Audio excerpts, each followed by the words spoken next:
नमस्ते दोस्तों। यह सवाल कई लोगों के मन में उठता है, क्या बुद्ध भगवान थे? कुछ लोग गौतम बुद्ध को भगवान मानते हैं तो कुछ उन्हें एक महान दार्शनिक और आध्यात्मिक गुरु के रूप में देखते हैं। आइए इस सवाल का जवाब उनकी कहानी के माध्यम से समझते हैं। यह रही एक गहन और प्रेरणादायक कहानी जो प्रश्न क्या बुद्ध भगवान थे, क्या बुद्ध ईश्वर थे, यह प्रश्न पर आधारित है। यह कहानी दर्शाती है कि गौतम बुद्ध को भगवान मानने का क्या अर्थ है और उन्होंने स्वयं इस प्रश्न का क्या उत्तर दिया था। तो चलो कहानी को शुरुआत करते हैं।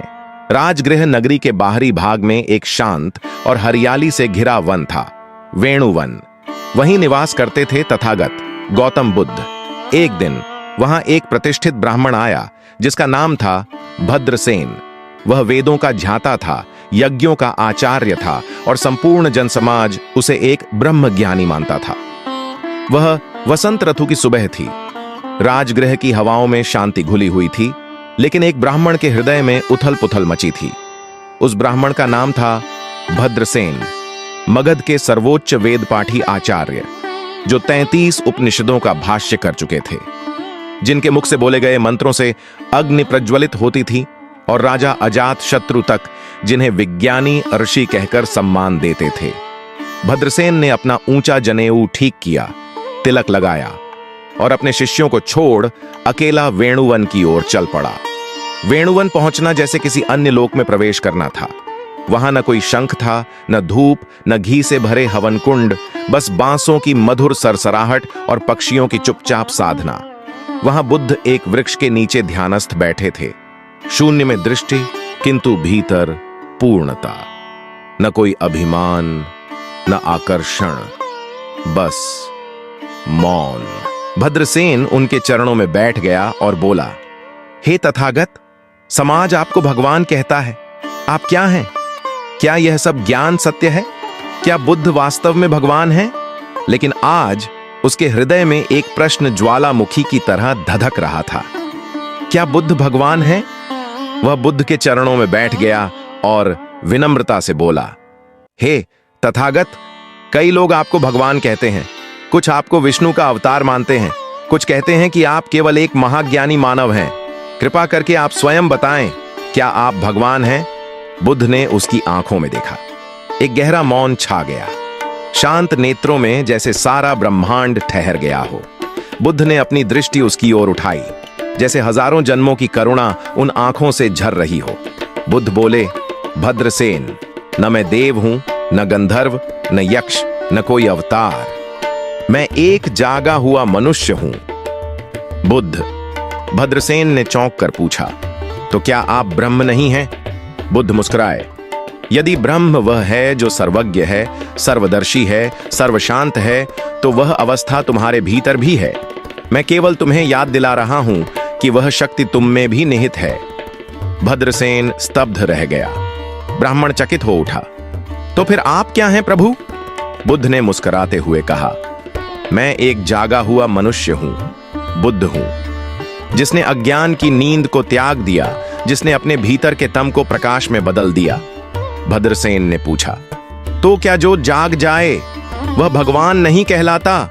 बुद्ध बोले, यदि भगवान वह है जो लोभ, मोह, क्रोध, ईर्ष्या से परे हो, जो साक्षी भाव में स्थित हो, जो करुणा और प्रज्ञा से ओतप्रोत हो, तो हां, वह प्रत्येक जागृत मानव भगवान है। लेकिन वह पद किसी विशेष के लिए आरक्षित नहीं, वह हर प्राणी की संभावना है। भद्रसेन की आंखें भर आईं। वह बोला, तो प्रभु, आपने ईश्वरत्व को आकाश से उतारकर हृदय में रख दिया। आपने दिखा दिया कि भगवान बनना किसी और का विशेषाधिकार नहीं, बल्कि हर मानव की यात्रा हो सकती है। बुद्ध ने सिर हिलाया, जो स्वयं को जान लेता है वह साक्षात सत्य हो जाता है और सत्य ही भगवान है। भद्रसेन ने वर्षों वेदों का पाठ किया, यज्ञ किए, ब्रह्मसूत्रों पर प्रवचन दिए, पर जब उसने एक दिन सुना कि वेणुवन में कोई तथागत बैठा है जो बिना किसी यज्ञ, तप या मंत्र के केवल ध्यान से आत्मबोध की बात करता है, वह चौंक गया। कैसे संभव है? बिना अग्निहोत्र, बिना ब्रह्मणा का उच्चारण किए कोई परम सत्य को जान सकता है? उसकी जिज्ञासा भय में बदलने लगी। यदि यह सच हुआ तो हमारी सारी परंपरा, हमारे सारे वेद। लेकिन भीतर से एक और आवाज आई, यदि वह व्यक्ति सच में जागा हुआ है तो क्या डरना चाहिए? भद्रसेन ने सिर झुका लिया।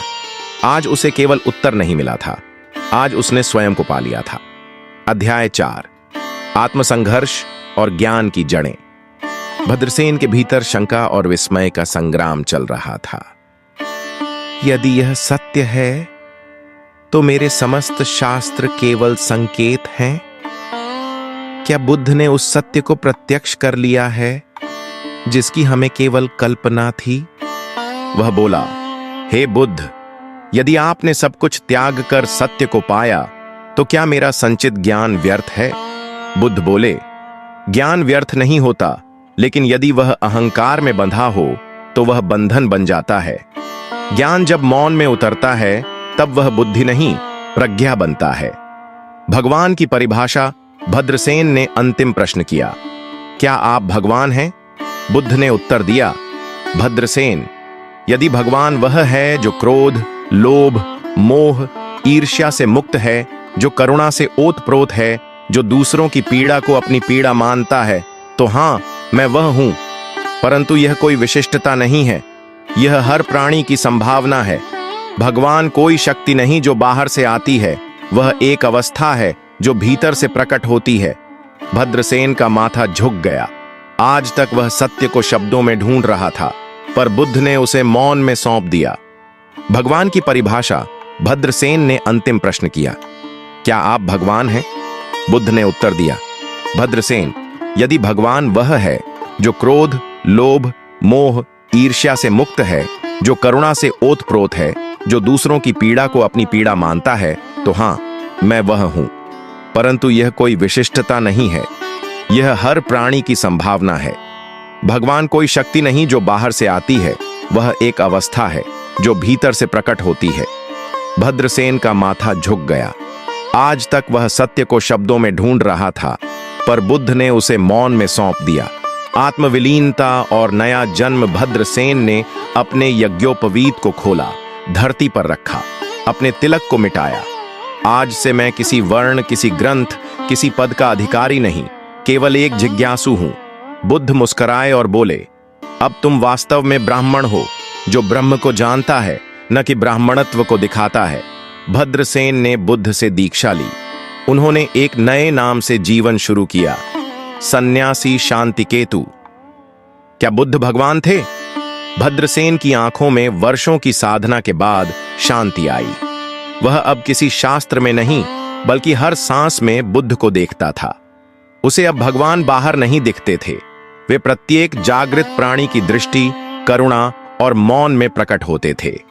भद्रसेन ने तथागत से दीक्षा लेकर अपना नया नाम रखा, सन्यासी शांतिकेतु। वह बुद्ध के प्रमुख शिष्यों में तो नहीं आए, लेकिन बुद्ध के परिनिर्वाण के बाद उन्होंने राजगृह और कौशाम्बी के बीच अनेक स्थलों पर ध्यान केंद्र स्थापित किए। क्या बुद्ध भगवान थे? यह इस बात पर निर्भर करता है कि आप उन्हें कैसे देखते हैं। बौद्ध धर्म में वे एक मार्गदर्शक और गुरु हैं, जिन्होंने मानव को दुख से मुक्ति का रास्ता दिखाया। लेकिन कई लोगों के लिए उनकी करुणा और ज्ञान उन्हें भगवान के समान बनाते हैं। उनकी कहानी हमें सिखाती है कि सच्चाई की खोज और करुणा का जीवन ही सबसे बड़ा धर्म है।